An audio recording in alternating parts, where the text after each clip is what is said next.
choisi le Bitcoin, pas les autres, parce que le Bitcoin, c'est le premier crypto et aussi c'est une crypto de référence et c'est aussi le plus utilisé de tous.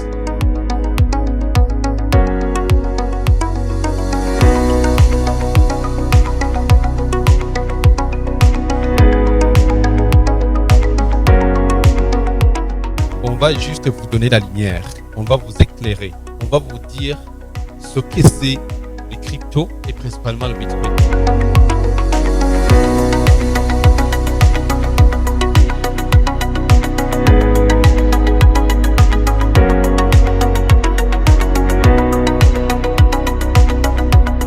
Bitcoin, it gives freedom for the people that you can control your own money without government or your family.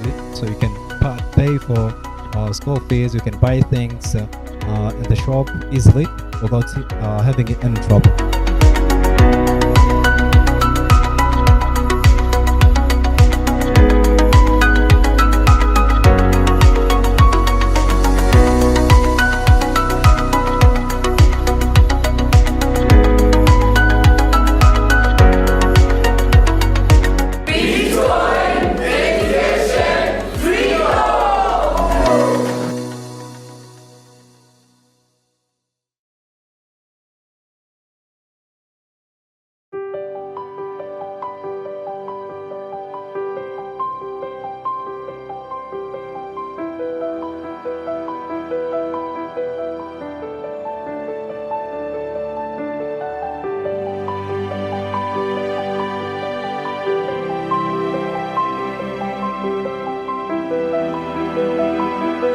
Bonjour à tout le monde, j'espère que vous allez très bien.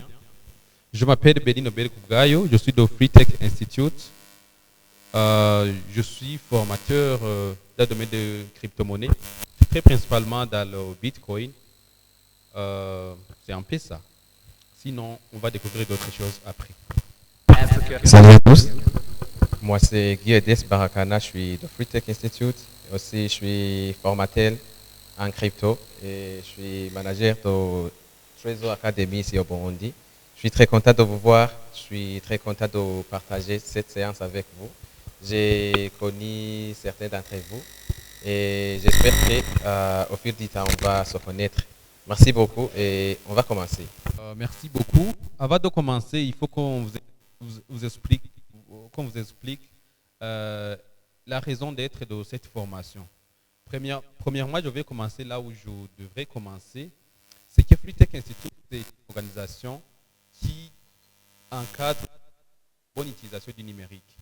Nous savons que dans le numérique, dans l'Internet, dans la télécommunication et tout, il y a beaucoup de choses.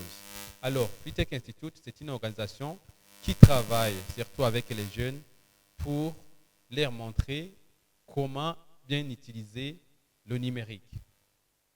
Alors, ce programme, Trésor Academy, entre dans ce cadre et nous essayons de vous montrer, de vous donner la lumière sur ce que c'est le Bitcoin et comment on peut utiliser le Bitcoin. Je vais passer le micro à mon collègue. Okay, merci beaucoup. Il a parlé de Bitcoin et j'ai entendu dans vos présentations et aussi dans vos attentes. Certains d'entre vous, vous connaissez déjà le Bitcoin. J'ai entendu un monsieur là qui est trader. C'est très important parce que déjà vous avez des bases et on va vous parler des choses que vous connaissez. Donc ça sera un échange.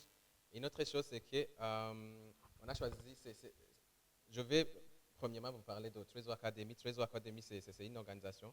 C'est international. C'est un programme. C'est un programme qui est basé sur l'adoption du Bitcoin. Et le Bitcoin, c'est une crypto-monnaie comme la plupart d'entre vous, j'ai entendu, vous connaissez déjà.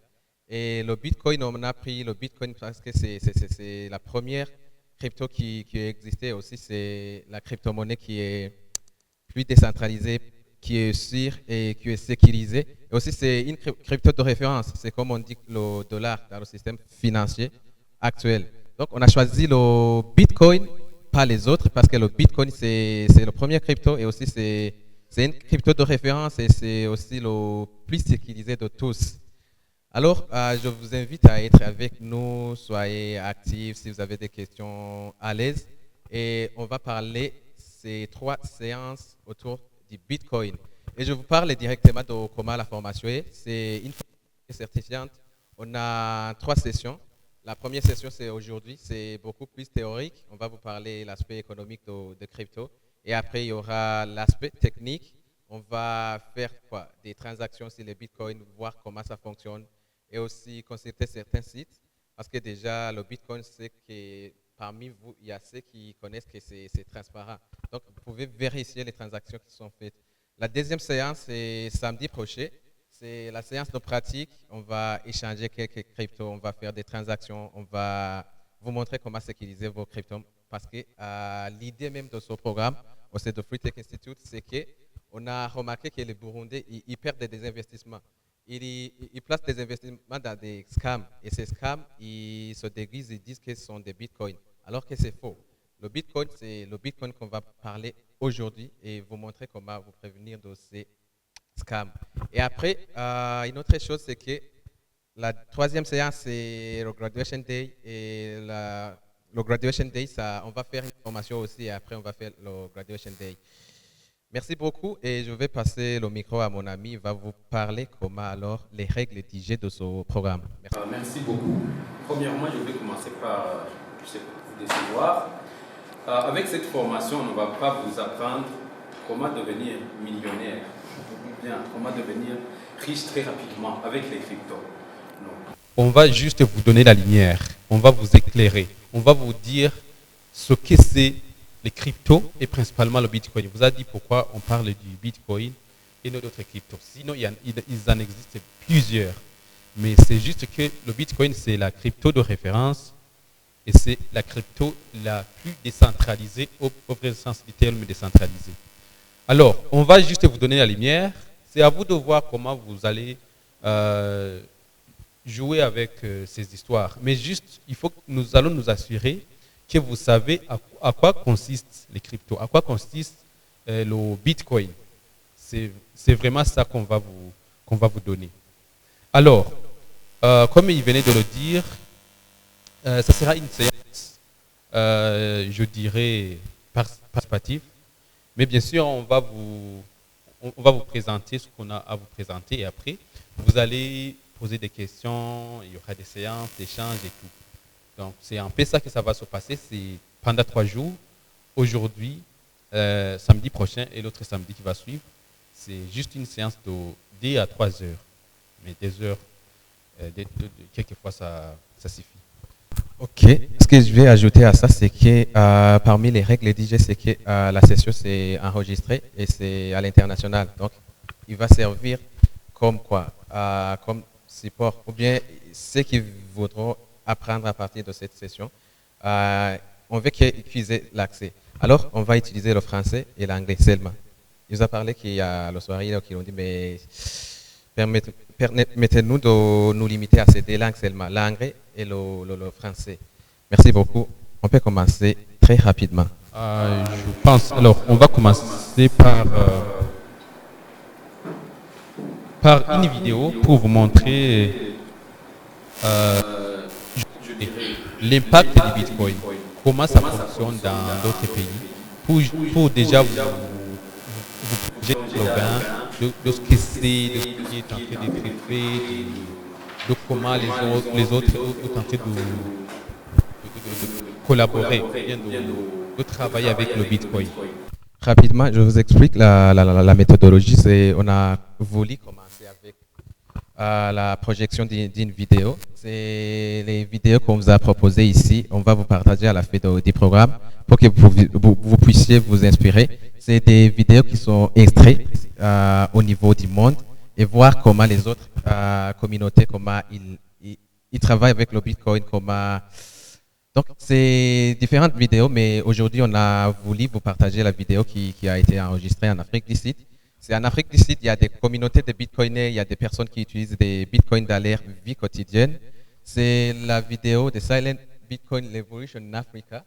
Et aussi, il y a d'autres vidéos comme le Bitcoin en 6 minutes. On vous explique le Bitcoin, concept du Bitcoin, aspect technique et aussi économique. Il y a la deuxième vidéo. Vous pouvez noter quelque part si vous avez de quoi écrire. Il y a Explorons le Bitcoin, le monopole bancaire face au Bitcoin. l'adoption du Bitcoin au Salvador. Pour information, c'est qu'au Salvador, le Bitcoin, c'est déjà une monnaie nationale. Il fait partie des devises qu'on utilise là-bas au Salvador. Et aussi, une autre information, c'est qu'ici, tout près du Burundi, il y a en République centrafricaine, il y a le président qui est Faustin Archange Touadéla. Lui, il a déjà adopté les cryptos comme devise nationale. On va vous parler pourquoi après. Et il y a la véritable histoire de Nayib Bukele. Nayib Bukele, c'est le président du Salvador. Pourquoi il a fait adopter le Bitcoin. Et je suis allé au Sénégal pour le Bitcoin Dakar Days. Je pense que cette vidéo, on va la visualiser prochainement parce que c'est une vidéo qui donne l'image d'une communauté qui est francophone. Parce que vous savez déjà, la communauté francophone, il n'y a pas de Bitcoiners. C'est rare, mais au Dakar, plutôt au Sénégal, il y a une communauté. Donc on va voir. Et après, il y a d'autres vidéos, vous pouvez noter ou bien vous pouvez prendre une photo. Alors, et aller voir après quoi, la séance. Yes, about the video, I was talking about something in South Africa, about Bitcoin, how they have evaluated with it. As you know, the main problem is about internet in Africa. There is a place where there is no internet, so there is a guy who have transformed this technology that you can use this T-phone by make transaction. And they were saying that Bitcoin, it gives freedom for the people, that you can control your own money without government or your family, or it can protect you from stolen. And there is other technology of scanning that you can scan by paying. It's converted Bitcoin in real money, in a fiat money, so you can pay for school fees, you can buy things in the shop easily without having any trouble. Yeah, thank you. Alors, je vais essayer de donner une autre petite traduction en français, mais aussi d'essayer de contextualiser la vidéo, parce que j'ai été là-bas, dans le milieu où on vous a montré, ce sont des villages. Vous savez, il y a ce qu'on appelle l'apartheid qui a eu lieu en Afrique du Sud. Alors, il y a eu des subdivisions et tout. Alors, en Afrique du Sud, il y a des communautés qu'on appelle des townships. Ce sont vraiment de vrais bidonvilles où habitent les Noirs. Ce sont les Noirs qui habitent là-bas. Alors, les gens qui habitent là sont des gens, des fois, qui sont démunis. Alors, ces gens, la plupart, n'ont pas assez de moyens. Donc, ils n'ont pas assez de moyens pour ouvrir, par exemple, pour posséder un compte bancaire, par exemple, ou bien pour transactionner, recevoir ou envoyer de l'argent. Alors, Bitcoin est comme une solution pour eux. Dans ce genre de township, Bitcoin leur permet de faire des transactions, de posséder de l'argent facilement, même dans leur petit téléphone, avec très peu de moyens. Bon, il y a bien sûr aussi le mobile banking, comme ici on fait le Limicash et EcoCash. Là-bas aussi, il y en a, mais les frais sont élevés. Mais avec le Bitcoin, les frais sont très minimes et on peut même avoir un compte sans besoin d'utiliser aucun sou pour les frais de compte et tout. Et là, alors, ça leur permet de faire des transactions, mais aussi de faire des achats très rapidement, très facilement aussi, dans des boutiques et aussi, ils acceptent le Bitcoin.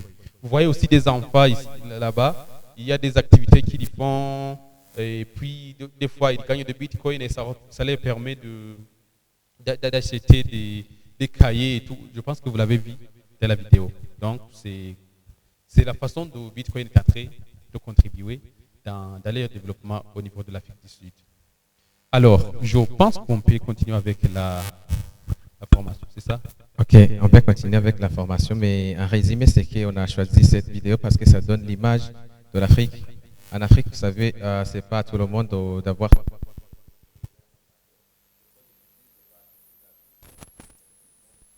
C'est trop difficile. Et le Bitcoin, ça vient pour résoudre ça.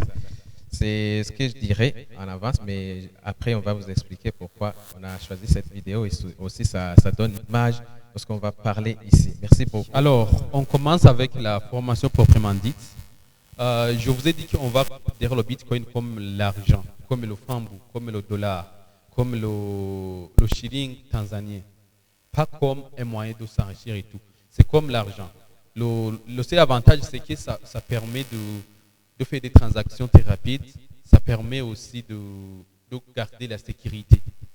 Alors, alors avez-nous besoin de l'argent en premier lieu? Alors, il y a plusieurs raisons qui font que nous avons besoin de l'argent, mais ils sont résumés dans deux principales raisons. Alors, premièrement, on a besoin de l'argent pour acheter des substances et transactionner. On a besoin de l'argent comme un moyen d'échange. C'est pour acheter dans l'épicerie ou bien dans un supermarché, pour se faire couper les cheveux, les factures d'électricité, pour les paiements hypothécaires, le loyer, envoi des fonds pour payer le bus, pour venir ici ou le taxi, pour acheter des mégas et tout et tout. Juste pour faire des transactions comme échange. Mais aussi, on a besoin de l'argent pour... on a besoin aussi de l'argent pour l'envoi des fonds. Ceux qui ont des familles dans la diaspora, vous savez, vous envoie des fonds, bien vous pouvez envoyer de l'argent à l'extérieur. Et aussi, c'est réserve de valeur. C'est un caractère qui est principal même. Réserve de valeur parce que si vous avez ce papier d'argent, vous pouvez convertir à une autre chose qui est matérielle. Donc, c'est réserve de valeur si vous voulez épargner. Vous allez épargner en argent. Si vous voulez épargner pour les frais de scolarité, aussi si vous voulez épargner pour démarrer vos projets. Ça donne quoi? C'est réserve de valeur en général. On peut continuer. Les principaux avantages de l'argent. Alors, l'argent comme un moyen d'échange, pourquoi est-ce que nous ne pouvons pas simplement échanger les uns avec les autres? Donc, on peut avoir de l'argent et ne pas pouvoir échanger avec les autres. Est-ce que, par exemple, c'est facile de recevoir de l'argent qui provient, par exemple, je ne sais pas, du Canada ou bien de la diaspora? Les gens de la diaspora, quelquefois, des gens les demandent de l'argent et des fois, ils disent, moi, j'ai seulement $20. Alors qu'ici, $20, c'est combien? C'est autour de 140 000, n'est-ce pas? C'est beaucoup ici, hein, n'est-ce pas? Et puis, il va vous dire, $140, j'ai seulement $20. Donc, c'est impossible de vous envoyer $20. Déjà, les frais de transaction, c'est $20. Plus de $20 même. Comment est-ce que je vais t'envoyer $20? Alors, on peut avoir de l'argent, mais avoir des difficultés de l'envoyer. Mais avec le Bitcoin, on va voir, il peut vous envoyer ces $20 et vous allez recevoir 140 000 francs. Vous pouvez recevoir ces $20. Vous pouvez aussi lui envoyer de l'argent. Donc, ça permet vraiment d'effectuer des transactions. Donc, vous entendez qu'il y a des restrictions pour l'argent. Il n'y a pas de l'argent qui est neutre. Il y a des devises qui ont une grande puissance. Il y a aussi des devises qui sont faibles. Donc, c'est très différent. Mais pour le Bitcoin, c'est international. C'est ce qu'on voulait vous dire. Un franc n'est pas égal à un dollar. Très rapidement, on va essayer on a commencé avec l'argent. Et alors, on va vous parler du Bitcoin. On va essayer de faire quoi? La comparaison du Bitcoin et aussi de l'argent, de la monnaie fiduciaire. Oui, on va faire une comparaison avec la monnaie fiduciaire et le Bitcoin. La monnaie fiduciaire, c'est la monnaie que vous savez, le fiat. La monnaie qui est basée sur la confiance. Je pense que vous avez appris ça une fois au moins dans la vie, dans un cours d'économie quelque part. Alors, premièrement, par rapport à l'accessibilité, vous allez voir ou bien vous allez constater que la monnaie fiduciaire, ça nécessite une infrastructure bancaire de paiement. Donc, il y a des banques, il y a bien sûr aussi la banque centrale qui émet l'argent et tout. Donc, il doit y avoir une infrastructure de paiement où vous allez conserver l'argent, mais aussi où vous allez récupérer l'argent. Ça veut dire aussi que cette infrastructure peut bloquer ce transfert d'argent parce que c'est là où ça doit transiter. Il y a aussi pour le Bitcoin, c'est sans autorisation, vous téléchargez tout simplement l'application. Donc, il n'y a pas une infrastructure intermédiaire à laquelle vous devez passer pour faire ces transactions ou bien pour recevoir cet argent. Par exemple, dans la banque, il faut y avoir des papiers et tout pour retirer et tout. Mais pour le Bitcoin, si vous voulez faire des mouvements qui sont rapides et tout, Le Bitcoin peut facilement vous aider sans qu'il y ait cette infrastructure. Ça veut dire aussi que les frais de transaction, ça justifie d'ailleurs même les frais de transaction parce qu'il n'y a pas une institution à l'intermédiaire. Par rapport à le côté transfrontalier, vous allez voir que c'est faible en raison des contrôles des capitaux et des sanctions. Vous allez voir que c'est quasiment impossible d'envoyer, je dis par exemple, 100 millions au Rwanda ou au Kenya ou en Tanzanie ou bien en Europe. Ou bien de recevoir. Il faut vraiment des justifications et tout. Donc, je dirais que c'est un peu limité. Et ça alourdit le business, je vais dire ainsi. Ça alourdit la transaction. Mais pour le Bitcoin, c'est au global que l'email ou la messagerie. C'est-à-dire que je peux recevoir de l'argent du Japon en une minute. Je vais parler avec quelqu'un qui se trouve au Japon, qui va dire je vais t'envoyer de l'argent et tout. Ou bien je peux envoyer de l'argent à quelqu'un qui se trouve, je ne sais pas, en Europe. Ou bien en Russie par exemple. Je peux lui envoyer de l'argent directement, je lui écris sur WhatsApp, je vais t'envoyer de l'argent et tout. Et puis dans moins d'une minute, il vient de recevoir l'argent. Donc c'est transfrontalier. Alors par rapport aux heures d'ouverture, vous le savez vous tous, pour les banques, il y a des heures d'ouverture. Donc c'est de lundi à vendredi, quelques heures pendant le week-end. Donc s'ils ne sont pas au travail, c'est impossible d'opérer ce genre de transaction. Même pour le mobile banking, supposons qu'il y a une erreur ou bien quelque chose, des fois, on peut même dire que le système a eu des problèmes et puis la personne qui est en charge de réparer le système est en congé, par exemple. Et puis pour le Bitcoin, c'est 24 heures sur 24. Vous pouvez même effectuer des transactions à minuit. Mais pour les banques, c'est impossible. La confidentialité.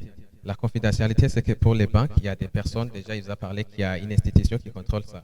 Pour dire que la confidentialité, ce n'est pas garanti. Il y a des personnes qui vérifient ça, il y a des personnes qui donnent le feu vert pour qu'il y ait une transaction. Mais pour le Bitcoin, c'est carrément différent. Parce que pour le Bitcoin, la confidentialité, c'est réalisable. Donc, il y a personne qui va contrôler ça. C'est la technologie blockchain qui va faire ça. On va voir juste après dans la séance de session pratique ce que c'est une blockchain.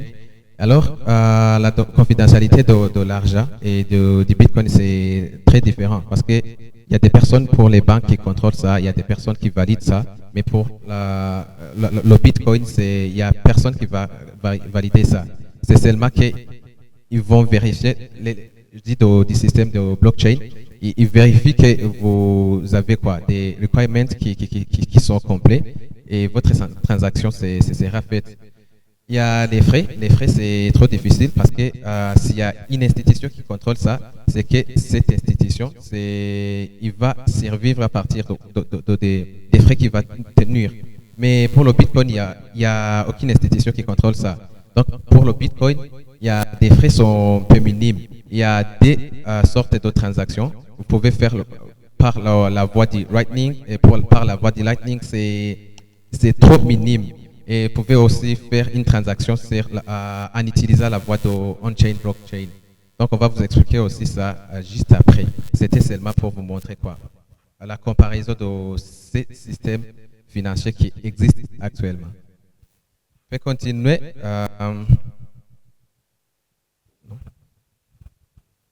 Ok, l'argent comme réserve de valeur, c'est la partie qu'on va entamer. Oui, après avoir vu l'argent comme moyen d'échange, on va maintenant entrer en profondeur comme l'argent comme réserve de valeur. Alors, on s'est posé une question. Pourquoi tout devient-il toujours plus cher et plus cher? Vous allez conserver 10 000 en janvier 2024 pour acheter les mégas. Bon, prenons en juin 2023. Pour acheter les mégas de limited, les mégas illimités de 10 000. Et vous allez vous retrouver en juin 2024 que les mêmes mégas avec la même vitesse, s'achètent à 33 000. Pour vous donner l'exemple de ce qui se fait ici. Mais bon, ce n'est pas seulement au Burundi, c'est au monde entier. Mais surtout dans les pays en développement. Alors, on va voir comment l'argent, le rôle de l'argent en tant que réserve de valeur. C'est ce qu'on va voir en ce qui suit. Alors, ok, avant de dire l'argent comme réserve de valeur, je pense que ça serait gentil de commencer à vous dire l'origine de l'argent. Entre-temps, je pense que vous connaissez tous l'argent, comment ça a commencé, l'histoire derrière l'argent. Parce que déjà, on utilise l'argent, on doit savoir. Et parmi vous, j'ai entendu, il y a des étudiants en économie, même à l'école secondaire, je pense que vous avez appris ça ou bien dans des tutoriels YouTube. Rapidement, je vais vous montrer l'argent avant qu'on vous parle de l'argent comme réserve de valeur. Il y a des types d'argent. Il y a l'argent physique, l'argent qu'on a. Mais actuellement, avec l'Internet, vous avez via l'argent digital, avec le mobile banking. Alors, pour l'argent physique, il y a 3 types d'argent. Vous connaissez qu'on a commencé avec le troc, l'histoire du troc. Vous vous souvenez qu'une personne venait avec un produit et il pouvait échanger avec un autre produit. Et après, les empereurs, ils se sont rendus compte que c'est pas pratique et ils ont vu comment les gouvernements ou bien les empires de cette époque pouvaient survivre. Ils ont créé un système d'intermédiation. Ce système d'intermédiation consistait à valoriser valoriser ces trucs parce qu'avec le troc, c'était trop difficile et les empereurs ne pouvaient pas contrôler. Alors, ils ont dit qu'on va voir une chose qui a de la valeur, une chose qui est rare, une chose qui n'est pas accessible à tous et une chose qui est contrôlée par les empires. Ça peut être au profit de l'intérêt des groupes de gens. Et alors, on s'est rendu que, oui, c'est de l'argent avec lequel on peut faire une confiance, mais des fois, ça peut nous décevoir. Je peux conserver mes 10 000 francs pour les utiliser dans 3 ans et je vais constater que je ne peux plus réaliser le projet que j'avais prévu après 3 ans parce que l'argent a été dévalué. Il peut être dévalué volontairement comme ça peut être dévalué involontairement, mais c'est toujours le jeu économique. Ça, c'est la première raison. La deuxième raison, c'est, vous savez, la crise de 2008. Je pense que vous en souvenez quelque part dans l'histoire, ou bien, je ne sais pas. Il y a une crise où les banques de renom au niveau mondial auxquelles on faisait confiance ont chuté. Et ça a occasionné une chute au niveau mondial. Parce que, si vous ne savez pas, le système monétaire international est un peu connecté. Il y a les banques très importantes au niveau mondial. Une fois ils font une faillite, ça va impacter le monde. Et alors, des gens, des informaticiens et tout, ils ont pensé à une monnaie qui ne peut pas être manipulée. Une monnaie qui est juste régulée par la loi de la demande. Une monnaie qui ne peut pas être manipulée au profit d'une personne ou des groupes de personnes. Et là, c'est là où agit le Bitcoin. Trop pratique. Et comme ça, on a changé. Et après, il y a l'or, on a parlé que ce n'était pas divisé. Après, il y a eu le système d'avoir des récits. Et ces récits, c'est des récits qu'on pouvait utiliser dans les transactions. Et on a changé aussi parce que ce n'était pas trop sécurisé et on a créé de l'argent. Et l'argent, on a vu qu'il y a eu un changement, mais actuellement, on parle, il vient de nous dire qu'il y a le Bitcoin qui vient pour résoudre des problèmes qui existent déjà. Je vais poser une question, je ne sais pas si parmi vous il y a une personne qui peut me répondre. Alors pourquoi on a créé ce Bitcoin? Il nous a dit que c'était pourquoi? Trop rapidement, il y a une personne qui est très rapide. Il y a...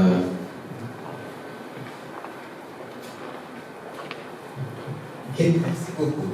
Je pense qu'on a créé cette monnaie parce qu'il y a la monnaie internationale qui n'est pas être manipulée, donc qui est réglée par l'offre et la demande. Merci beaucoup, c'est très important que j'ai d'évoquer. Il y a une autre personne qui peut faire la réaction. Aussi pour la raison simple, le gouvernement peut décider de multiplier vos besoins. Par exemple, si pour Richard Nixon qui a multiplié le dollar en 1971, donc l'État américain, par exemple l'État américain peut multiplier l'argent à son besoin. Aussi les crypto-monnaies sont sécurisées, il n'y a pas de frais de transaction. Oui. Merci beaucoup. Il vient de souligner une chose qui est très importante. Il vient de dire qu'au premier président des États-Unis, Nixon, c'est lui qui a pu créer quoi. On dirait que c'est avec le dollar et le dollar, vous savez, avec la suprématie du dollar, c'est à partir de ce président que le monde, la réserve de valeur internationale, c'est le dollar. Alors pourquoi le dollar? Le dollar, c'est pas net, c'est une devise d'un pays et il peut décider de contrôler l'économie mondiale. Donc, vous voyez que c'est double le Bitcoin.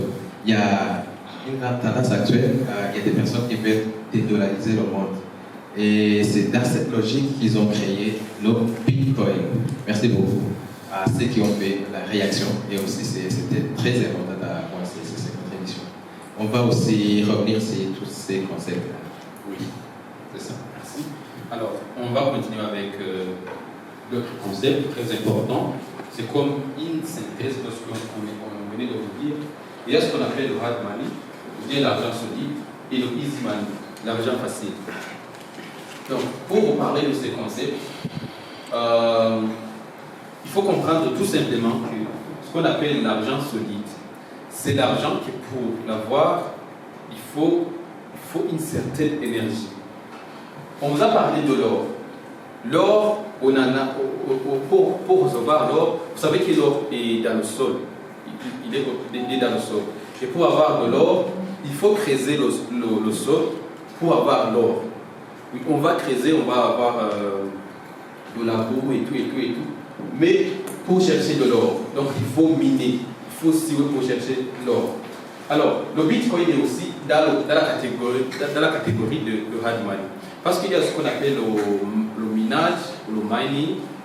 On va vous parler de ça en détail dans les autres présentations.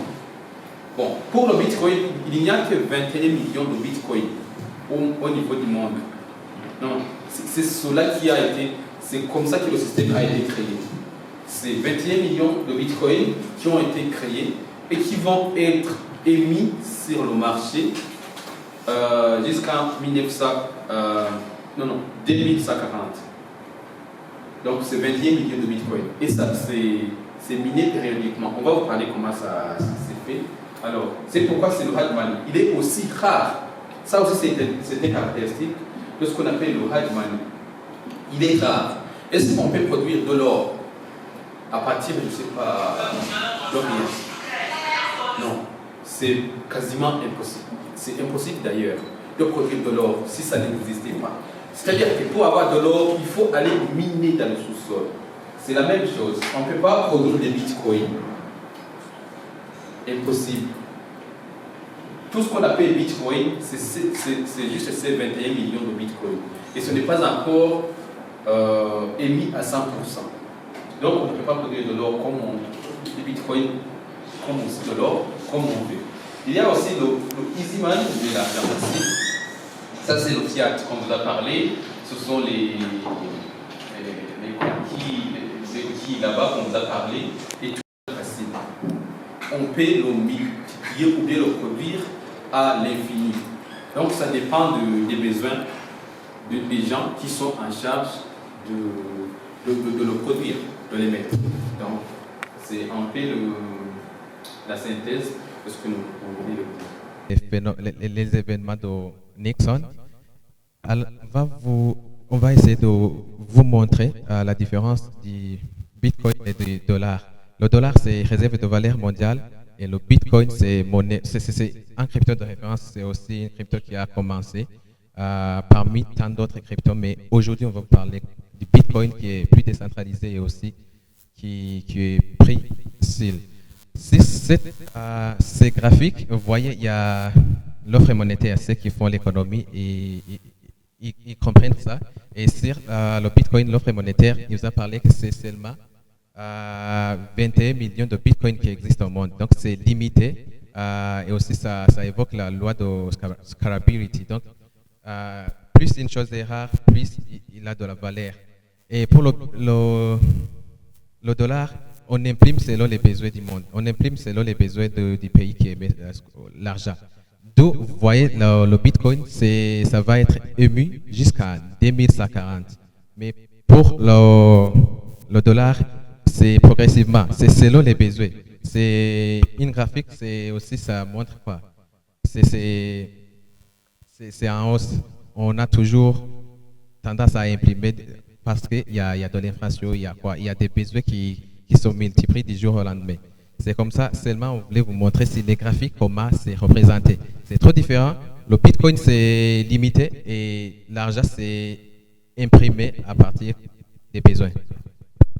Oui, avant de passer au slide suivant, je vais vous révéler une des raisons qui font que l'offre de l'argent facile ou bien du fiat, surtout le dollar, très précisément le dollar, une des raisons qui font que l'offre du dollar, des fois, ça augmente d'une façon exponentielle. Vous savez le système des aides internationales. Ok, alors pourquoi l'Afrique a besoin du Bitcoin? On vous parle du Bitcoin. Parmi vos attentes, j'ai entendu qu'il y a certaines qui croyaient que le Bitcoin c'est seulement pour les personnes qui sont riches, mais ils ont tort parce que le Bitcoin c'est pour tout le monde. C'est une crypto qui est là et qui tout le monde va profiter. Premièrement, c'est pour faire du commerce. Faire du commerce, c'est pourquoi? Parce que vous savez déjà, c'est la scène internationale. Les Africains ne sont pas représentés. Pourquoi? Parce qu'ils ont des devises qui n'ont pas de quoi, de pouvoir sur la scène internationale. On doit toujours convertir nos devises en devises étrangères pour seulement effectuer quoi? Faire des commerces. Et après, il y a la liberté. La liberté, comment?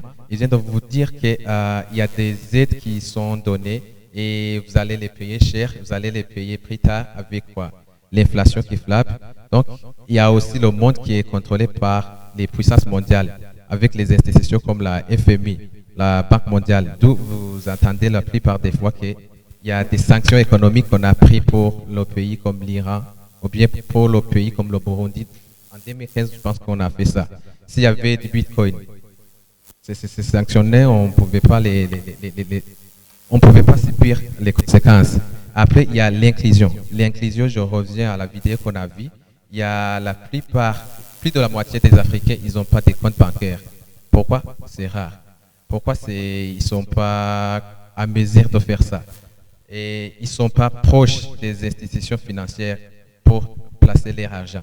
Donc, il y a l'inclusion. Avec le Bitcoin, vous pouvez utiliser votre smartphone. Vous avez vu le fameux Keiji qui a déjà révolutionné ça. Vous pouvez utiliser des téléphones qui ont des claviers.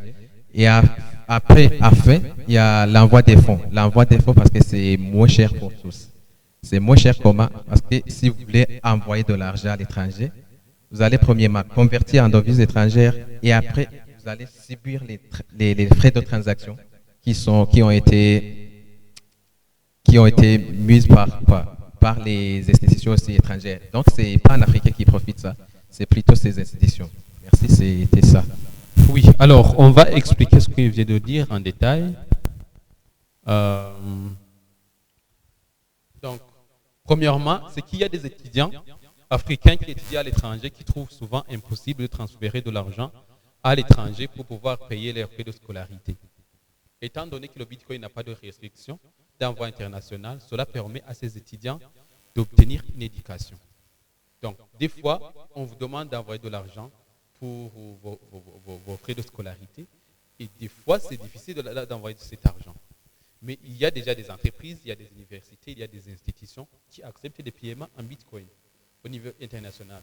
Par exemple, en Suisse, il y en a beaucoup et aux Pays-Bas, il y en a aussi beaucoup. Donc, ça augmente petit à petit. Mais aussi en Corée du Sud, il y en a aussi des universités qui acceptent des paiements en Bitcoin. Donc, très facilement, très rapidement, d'une façon sécurisée, avec très peu de frais de transaction, des étudiants africains peuvent payer ces universités ou ou bien ses formations avec le Bitcoin très simplement. Il y a aussi des entrepreneurs africains qui souhaitent vendre des produits à l'étranger, qui sont souvent exclus par des processus de paiement, ce qui les empêche d'accepter des paiements internationaux. Bitcoin ne vous juge pas en fonction de votre origine. Supposons que vous faisiez des objets d'art, par exemple. Comment est-ce que vous pouvez vendre ces objets? Une idée quelque part. Comment est-ce que vous pouvez vendre ces objets à l'international étant ici? Ça serait facile d'utiliser des bitcoins, mais si on n'utilise pas dans le pays d'origine, ça va être compliqué. On va passer par un intermédiaire. Par exemple? Je pense qu'on peut les vendre en ETF. ETF. Ah, les ETF. Bon. Oui. Oui, C'est ça, mais on voulait savoir les réalités. Ce qui se font. Il y a ceux qui utilisent PayPal. Il y a d'autres institutions. Oui. $1. C'est cher, je vous dis. Il faut avoir une carte Visa. C'est cher aussi. Une carte Visa ou une carte Mastercard, $1. C'est cher. Deuxièmement, il faut avoir un compte PayPal et tout. Troisièmement, il faut avoir un informaticien qui va vous assister. Vous allez le payer aussi. Cinquièmement, il faut payer des frais qui sont élevés en $. Donc, c'est très compliqué lorsque vous êtes un entrepreneur. Mais avec Bitcoin, c'est très simple. Vous n'avez pas besoin de carte Visa, vous n'avez pas besoin de compte en $. Avec des fonds vraiment très élevés, vous n'avez pas besoin de payer des frais de transaction élevés. Vous pouvez le configurer très, très facilement. Il suffit que vous acceptiez les paiements en Bitcoin. Donc, il suffit que vous mettez vos produits sur un site, par exemple, ou bien vous postez sur votre réseau social, je ne sais pas comment vous pouvez le configurer. Vous pouvez le faire aussi avec le WhatsApp Business. Et il suffit d'ajouter le paiement comme Bitcoin. Vous pouvez travailler avec BTC Pay par exemple, ou bien Strike, notre Stripe, mais Strike, vous pouvez aussi travailler avec Strike, ou BTC Pay, ou ici en Afrique, vous pouvez travailler avec Bitnob. C'est une entreprise ghanéenne. Vous pouvez facilement accepter des paiements en Bitcoin sans toutefois avoir la carte et tout. Et les transactions sont spontanées. S'il vous envoie, vous dites, OK, je vais vous livrer et tout, il va vous payer directement. J'ai entendu qu'il y a quelqu'un qui fait les littératures parmi vous. Si par exemple, il peut écrire un livre, il peut le vendre en ligne très facilement et peut accepter des paiements en Bitcoin. Et ça sera très rapide. Les paiements, c'est très, très rapide. Donc, il n'y a pas de complications. Est-ce qu'un Bitcoin, la valeur d'un Bitcoin est la même d'un pays à un autre? Deuxièmement, pour les frais bancaires, si on fait une transaction, on voit qu'il y a quelques frais bancaires. Est-ce que pour le Bitcoin, il n'y a pas de frais de transaction? Si j'envoie au moins des Bitcoins pour mon ami qui est à l'étranger, donc il retire des Bitcoins sans frais. Voilà. Merci beaucoup. Premièrement, la valeur d'un dollar ne dépend pas d'un pays à un autre. Je m'excuse pour vous contredire. Mais c'est juste... la valeur du dollar en tant que dollar, ça ne varie pas d'un pays à un autre. Ça dépend principalement de la banque qui émet le dollar, la Fed, la banque américaine. Donc, il faut un peu différencier la valeur du dollar et la valeur de la monnaie locale. C'est plutôt la monnaie locale qui varie en fonction du dollar. Sinon, le dollar, en principe, comme c'est une monnaie de référence dans le fiat, sa valeur reste le même au niveau mondial. Mais c'est juste, lorsque, par exemple, ici au Burundi, on peut avoir, pour $100, on peut avoir 700 000, quelque chose comme ça, de francs. En Tanzanie, on peut avoir, je crois que c'est 300 000, quelque chose comme ça, de shilling. Ça, ce n'est pas la valeur du dollar qui varie. C'est la valeur de la monnaie locale. Ici, on peut avoir des dollars avec beaucoup de billets, c'est-à-dire que la valeur est en bas. C'est juste ce que ça veut dire. Donc, pour alors répondre à votre question, c'est la même chose pour le Bitcoin. La valeur du Bitcoin au niveau mondial, c'est universel. Mais la convertibilité, ou bien l'équivalent à monnaie locale, c'est cela qui va varier en fonction du poids de la valeur de cette monnaie locale. Et puis pour les frais de transaction, oui, il y en a bien sûr. Il y en a, mais c'est vraiment très peu. Vous pouvez envoyer $1000, l'équivalent de $1000, à moins de $1 de frais de transaction. Donc c'est très peu. Mais on va le voir. Il y a des réseaux de transactions. Il y a ce qu'on appelle le Lightning et on-chain. On va le voir. C'est moins cher et c'est très rapide, mais c'est moins sécurisé, si je peux le dire ainsi. Ça, c'est le Lightning. C'est le Lightning, merci. Il y a aussi le on-chain. On-chain, ça prend un peu beaucoup plus de temps, autour de 10 minutes. C'est plus sécurisé parce que ça demande plusieurs validations et c'est plus ou moins cher par rapport au Lightning. C'est une Sénégalaise, mais il a vécu en France. Elle a étudié premièrement au Sénégal et puis elle est allée continuer ses études en France. Et après, à un certain moment, ils ont déménagé vers les États-Unis. Donc, il a expérimenté tout ce qu'il a écrit là. Il y a aussi que les entrepreneurs africains sont confrontés à des restrictions extrêmement strictes qui les empêchent d'envoyer de l'argent à l'étranger, ce qui rend presque impossible l'approvisionnement de pays, de Chine et d'autres pays. Les gouvernements ne peuvent pas imposer ces limites au Bitcoin. Des fois, vous allez rencontrer des restrictions par rapport à des fonds que vous pouvez envoyer. Par exemple, dans plusieurs pays en voie de développement,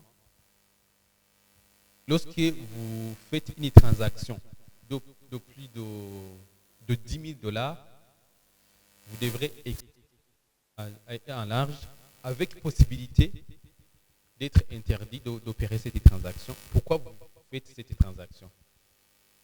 Mais c'est surtout dans les pays en voie de développement. Sinon, dans les autres pays, dans les pays qui sont développés, c'est ordinaire, c'est normal. Il y a aussi des pays où il y a une limite de transactions par jour. La transaction que vous ne pouvez pas dépasser. Mais avec le Bitcoin, c'est impossible.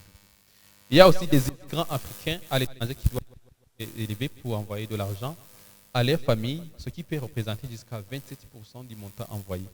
Les transactions en Bitcoin peuvent être effectuées avec très peu de frais, ce qui fait que chaque centime compte.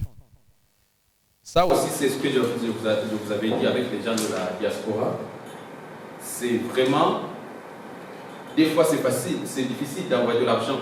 Je vous ai parlé, une personne de la diaspora peut vous dire, je n'ai que $20. Je ne peux pas vraiment vous envoyer. C'est impossible. Mais avec le Bitcoin, il peut vous envoyer ces $20. Vous allez recevoir peut-être 19 virgules, avec beaucoup de virgules, $. Et lorsque si vous retirez par exemple, disons, 130 000, est-ce vraiment très peu? Je pense que ça va. Donc, il n'y a pas une raison qui doit vous envoyer plus de $50, $100. Ici, par exemple, par Western Union. Est-ce que vous savez les frais de Western Union? C'est très très élevé. Ils n'ont pas peur de vous de réceptionner autour de, par exemple, $15 pour une transaction de $200. $15 en francs, c'est autour de plus de 100 000. Vous imaginez une transaction qui vous coûte plus de 100 000 francs? Yes, you have said that it's easy to send with Bitcoin. I'd like to know, first of all, is it legal to use Bitcoin in Africa, like in Burundi? Is it legal to open a office of exchange on Bitcoin? Okay, thank you. And I have the second question about, according to your response. My what? I have a second question according to your response. Ok, merci beaucoup. Il vient de demander s'il est légal d'utiliser le Bitcoin en Afrique. C'est en Afrique ou au Burundi? En Afrique. Oui, en Afrique. Et qu'il a aussi une autre question qui va dépendre de la façon dont vous pouvez répondre à la question. Alors, vous-même, vous pouvez faire des recherches. Alors, le Bitcoin, il y a des pays où il est légal, il y a des pays où il est interdit. Il y a des pays où il n'y a pas ce qu'on appelle le cours légal. C'est-à-dire que ce n'est pas interdit. Mais lorsqu'il vous arrive quelque chose qui demande que vous allez vous plaindre en justice, votre dossier ne sera pas accueilli. C'est-à-dire qu'il n'y a pas de cours légal, il n'y a pas de loi qui régule ça. Donc la juridiction de ce pays ne peut pas agir par rapport à votre dossier. Alors, il y a des pays où c'est légal, ici en Afrique par exemple, il y a des pays où même ils sont dit donc c'est impossible d'arrêter et tout, et puis ils ont créé ce qu'on appelle le CDBC, donc c'est une monnaie numérique qui est émise par la banque centrale, c'est une crypto-monnaie en fait, mais qui est vraiment attachée à la monnaie de ce pays, qui est d'ailleurs contrôlée par la banque centrale de ce pays. Alors, par exemple ici au Burundi, il n'y a pas de cours légal. C'est écrit noir-blanc qu'il n'y a pas de cours légal. C'est depuis 2018. 19 ? Ok, merci. Depuis 2019, on a dit qu'il n'y a pas de cours légal sur les cryptos au Burundi. Donc ici au Burundi, ce n'est ni interdit, ni permis. C'est juste que lorsque quelque chose vous arrive, vous n'aurez pas où aller vous plaindre. Mais beaucoup de pays ici sont en train de faire des recherches, il y a des commissions et tout. Surtout dans les pays en voie de développement d'ailleurs, dans les pays développés. Il y a des commissions au niveau des banques. Il y a des pays même qui sont en train d'acheter des bitcoins parce qu'ils ont vu que c'est une réserve de valeur. Par exemple la Russie, par exemple la Chine, par exemple les États-Unis, ils ont acheté beaucoup de bitcoins. Et le Salvador aussi. Le Salvador, il achète un bitcoin par jour. Le gouvernement, parce que c'est une réserve de valeur. Donc, ça dépend des pays à l'autre. Someone in the US and someone in Chamuzo, for example, doesn't have a bank account, but he opened Bitcoin. So the one from USA sent, for example, $100. I'd like to know the process that's it originally in his phone, in a rig or Chamuzo.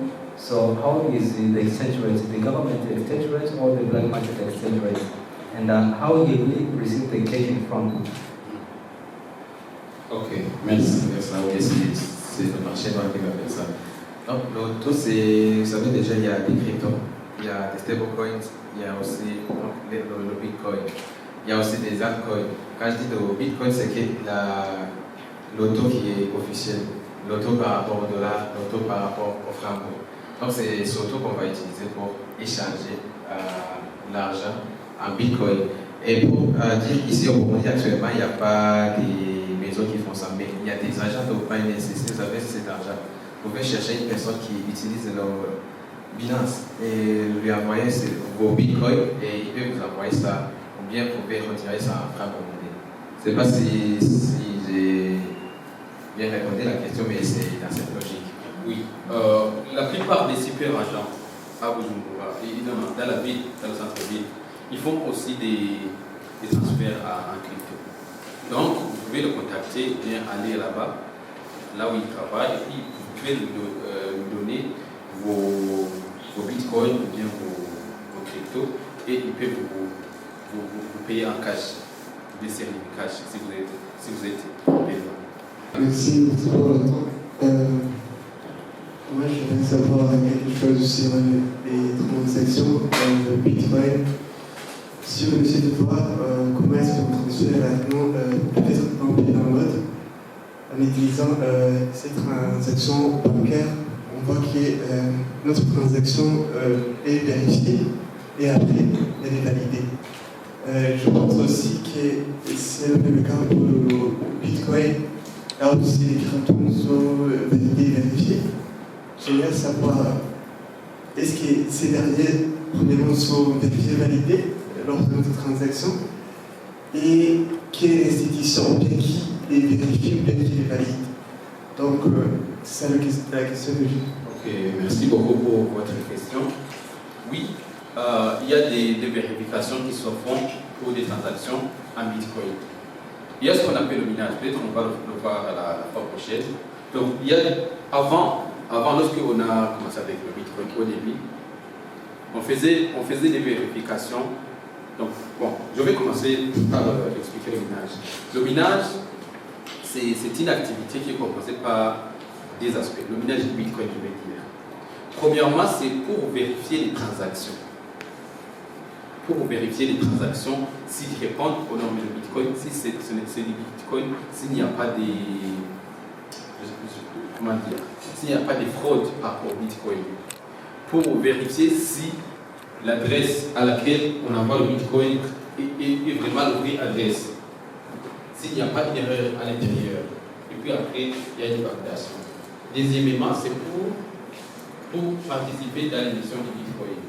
Il y a des problèmes techniques. Et après les limites, il y a chaque Bitcoin, c'est qu'il y a la transparence, il y a aussi l'anonymat. Quand je dis de transparence, c'est que chaque personne peut vérifier quoi, une transaction qui a été faite. Je dis ça parce qu'il y a des sites où vous pouvez passer et voir une transaction que vous avez faite. Il y a aussi comme le Mempool, il y a Mempool, on va vous montrer ça dans la séance pratique. Pour dire que, premièrement, c'est transparent, chaque personne. Bien, si vous êtes curieux, vous pouvez vérifier les transactions qui ont été faites pour la création du Bitcoin. On dit que vous pouvez vérifier comme vous avez demandé. C'est comme dans les banques. Mais dans les banques, la différence c'est que ce n'est pas transparent à 100%. Vous ne pouvez pas aller à des textes qui sont fondés et demander l'historique d'une personne que vous ne connaissez pas. Et aussi, il y a l'anonymat. L'anonymat, c'est pourquoi? Parce que quand vous avez vu qu'il y a une transaction et que vous connaissez cette personne, si vous êtes mal intentionné, vous pouvez faire quoi? Vous pouvez faire du mal à cette personne. Donc, vous ne pouvez pas savoir c'est qui a fait ça, mais vous pouvez voir l'adresse qui a des clés. Il y a une clé qui est publique, il y a aussi une clé qui est privée.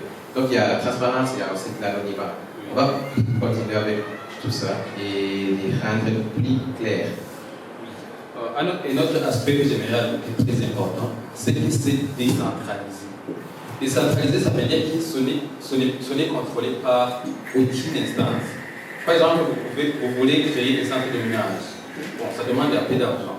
Parce que pour acheter ces machines, l'équipement et tout, et ça doit toujours être en mouvement. Parce que c'est une question de compétition, il faut aussi de l'énergie. Si vous voulez créer un centre de minage, vous allez demander, pour entrer dans le système Bitcoin, vous allez demander la permission à aucune personne. Peut-être que vous allez demander une permission pour créer l'entreprise, parce que c'est comme ça que ça se passe. Mais pour commencer l'activité avec le Bitcoin, vous allez demander la permission à personne, vous ne serez jugé par personne. Donc c'est un système qui est décentralisé. Il n'est pas centré sur aucune personne. Donc c'est un système qui est décentralisé. Par exemple, vous voulez créer un wallet, par exemple. Vous êtes un codeur, un informaticien, vous voulez créer un wallet. Il suffit juste de le créer et c'est tout. Personne ne va vous donner la certification dans le système Bitcoin et tout. Non, c'est à vous. Donc ce n'est contrôlé par une personne. Il n'y a aucune personne qui va récupérer les commissions, par exemple, de ce que vous faites. Parce que si c'est centralisé quelque part, ça veut dire que le centre va récupérer certaines commissions. Donc, vous êtes libre d'entrer dans le réseau et de sortir. Donc, c'est vraiment décentralisé. Donc, retenez ça, c'est décentralisé, premièrement, c'est anonyme et c'est transparent. Donc, après, on va vous donner des détails. Voici la récapitulation, parce que tout ce qu'on a dit, premièrement, c'est la monnaie fiduciaire qui fonctionne en tant que monnaie, en tant que moyen d'échange neutre. Donc, il y a des gouvernements qui détiennent le pouvoir sur la monnaie fiduciaire. On vous a dit que la monnaie fiduciaire, c'est l'argent qu'on utilise. C'est fiduciaire parce qu'on prend notre confiance à ces marchés. Et le Bitcoin n'a pas de restriction. on nous a parlé comment et pourquoi c'est net, il n'y a pas de restriction, il n'y a personne qui contrôle ça, c'est décentralisé, c'est basé sur le pair à pair. Tout le monde peut l'utiliser. Je vais continuer. Oui. La monnaie fiduciaire ne constitue pas aussi une réserve de valeur fiable. C'est-à-dire que donc, ça ne constitue pas une réserve de valeur fiable parce que Bitcoin n'a pas d'imprimante à billets, tout le monde peut payer par lui. C'est-à-dire, c'est ce que j'étais en train de vous dire. Je pouvais conserver 120 000 francs en 2023 pour dire que je vais acheter les mégas de 10 000 pendant toute l'année. Et après cette année, je vais dire, ok, je vais retirer l'argent, alors je vais commencer à acheter des mégas pendant toute l'année. Et je vais constater que je vais utiliser ces 120 000 pendant 4 mois, et 3 mois. 3 mois ou 4 mois. Si j'achète les mégas de 10 000, non, c'est 13 000 d'ailleurs. C'est 33 000. Donc ça sera vraiment très très compliqué. Pour avoir la même connexion Internet, je vais l'utiliser pendant 3 mois, voire 2 mois, et ça sera épuisé. Donc ça ne constitue pas vraiment une réserve de valeur fiable. Mais cela ne dit pas aussi que Bitcoin est aussi, la valeur de Bitcoin aussi ne varie pas, parce que ça n'échappe pas aux caractéristiques basiques de l'argent, parce que c'est l'argent en question. Ça fluctue, mais ça fluctue en fonction du droit de l'offre et de la demande. Et en plus de ça, ça a une tendance baissière. Donc, ça peut fluctuer comme ça, mais vous allez constater qu'après 3 ans, après 5 ans, il a une tendance baissière. Premièrement, c'est qu'il nous a parlé que le Bitcoin c'est décentralisé. Et qui dit décentralisé, c'est qu'il n'y a aucune institution qui contrôle ça. Et qui dit qu'il n'y a aucune institution qui contrôle ça, c'est que c'est une décision que vous prenez et avec la personne que vous voulez envoyer de l'argent. D'où on dit que c'est de pair à pair. C'est un réseau qui est de pair à pair parce que c'est entre 2 personnes seulement.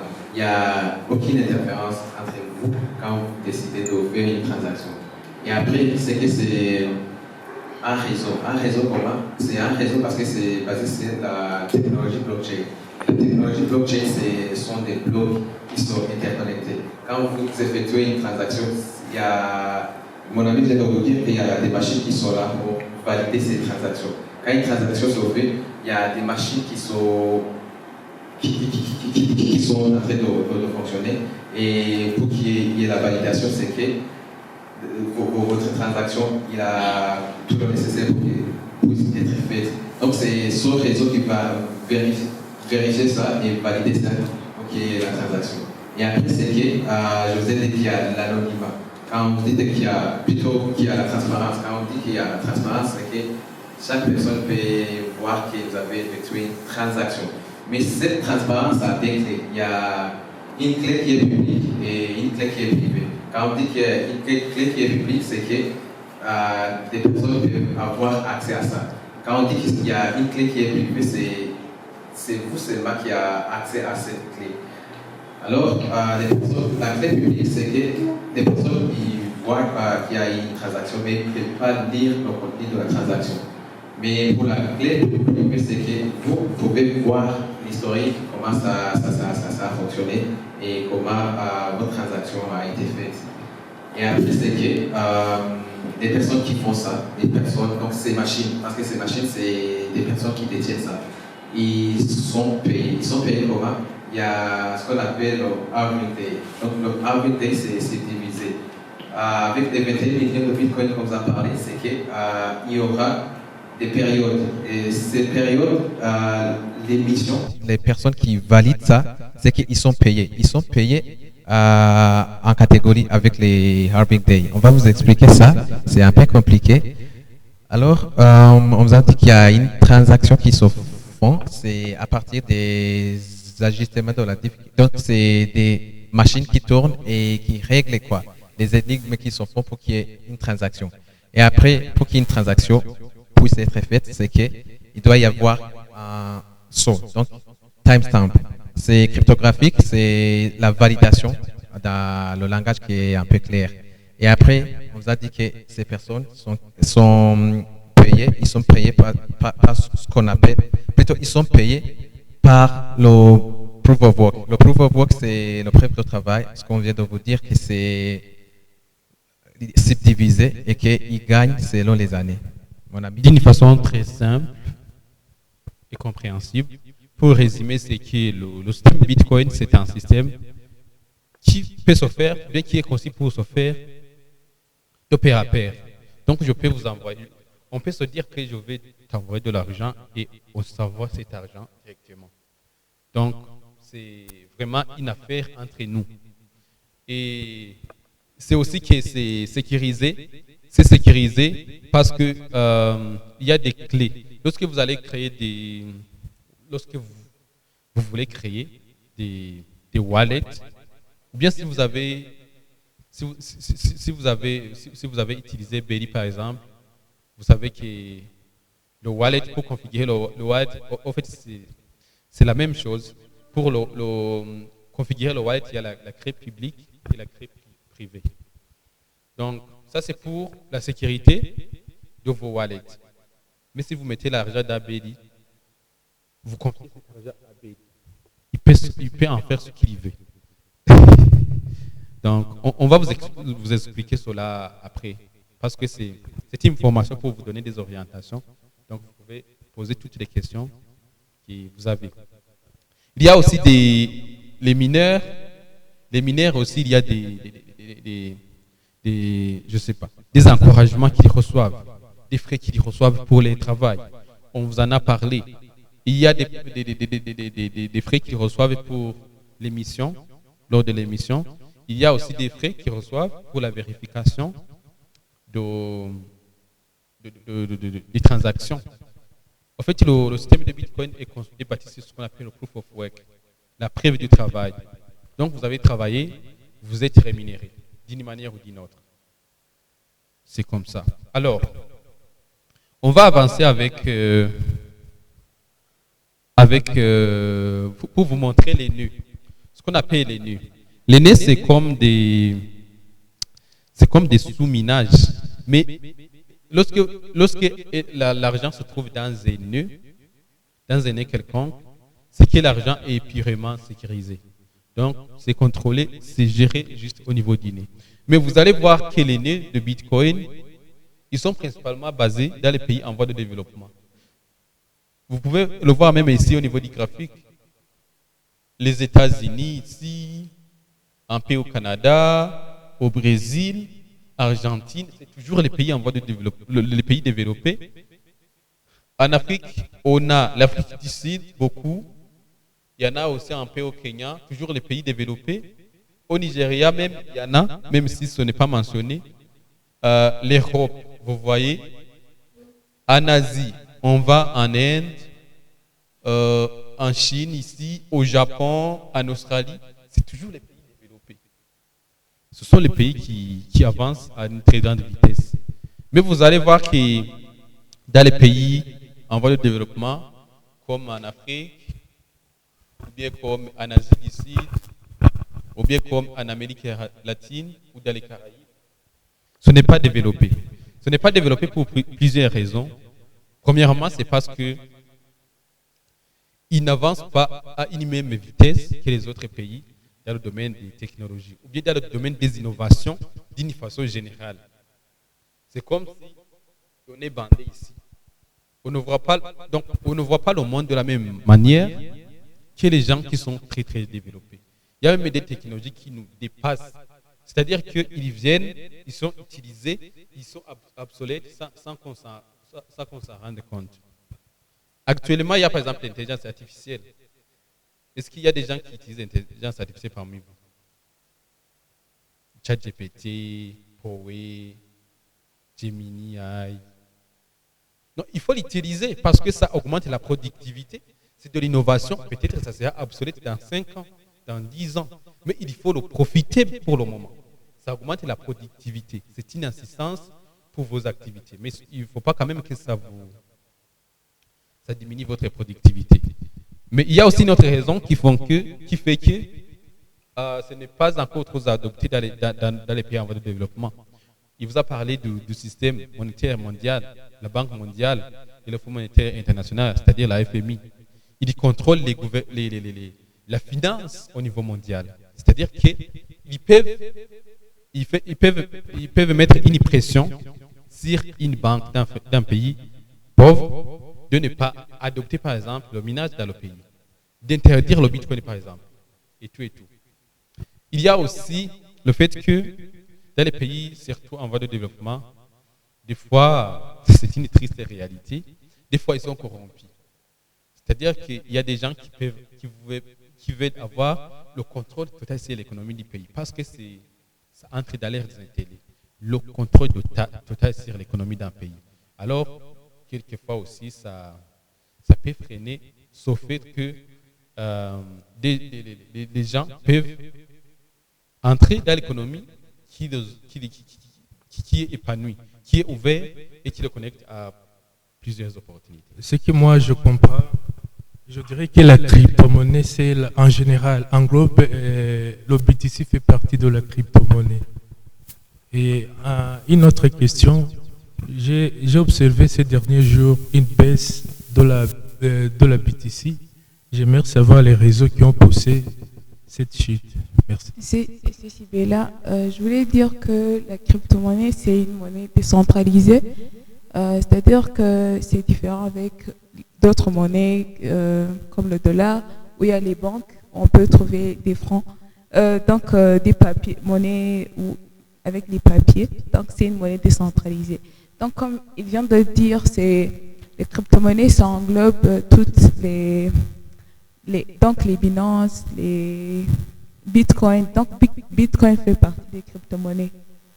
Merci. Il y a Fernand qui nous a parlé que le Bitcoin, ça fait partie des cryptos. Et les crypto-monnaies, c'est une famille, une famille où vous pouvez trouver le Bitcoin.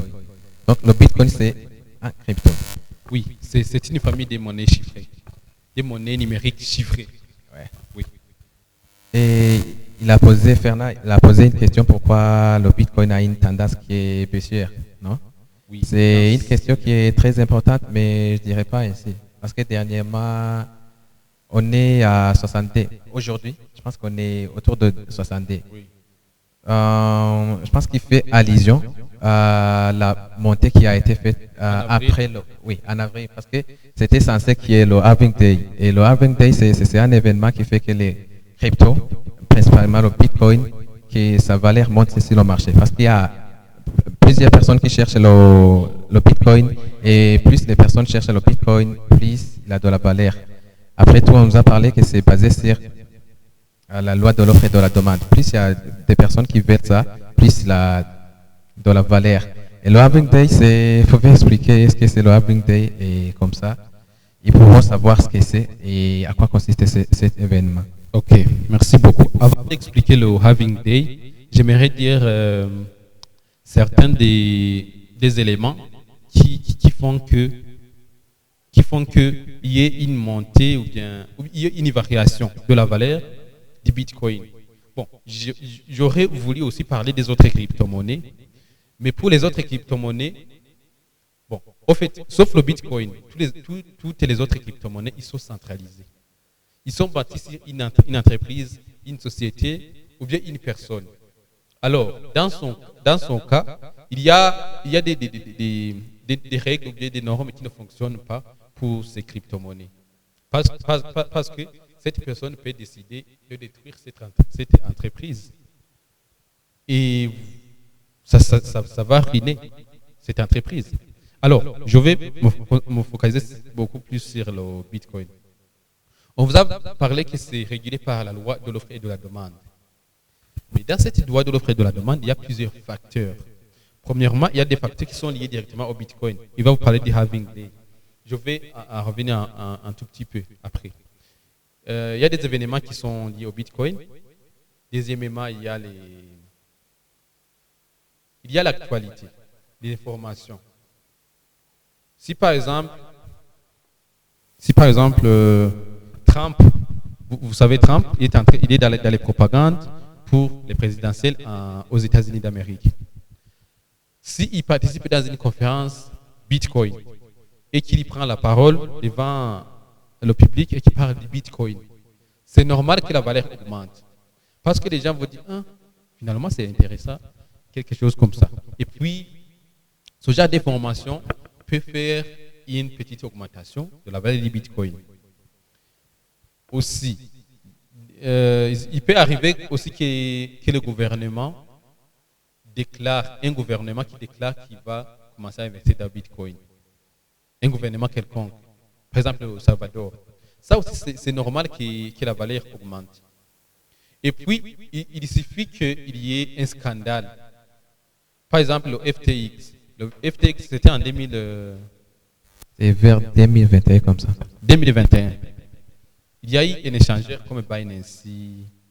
Et FTX il était bâti sur l'escroquerie, si je peux dire ainsi. Parce qu'ils se disaient à la fin, OK, on va détourner l'argent des fonds. Non, les fonds des gens. Et FTX, il y a eu un scandale. Il y a des gens qui ont perdu et tout. Ça, c'est normal que la valeur du Bitcoin baisse. Parce que c'est une information. Il y a aussi des faits sociaux. Il suffit aussi qu'une banque fait faillite quelque part, bien que la bourse, au niveau de la bourse classique que vous avez, la bourse de New York ou bien de Paris, il faut qu'il y ait des problèmes au niveau de la bourse. C'est normal que les gens se dirigent vers le Bitcoin. Donc, ce sont des faits comme ça qui font qu'il y ait une variation du Bitcoin. Des faits comme ça.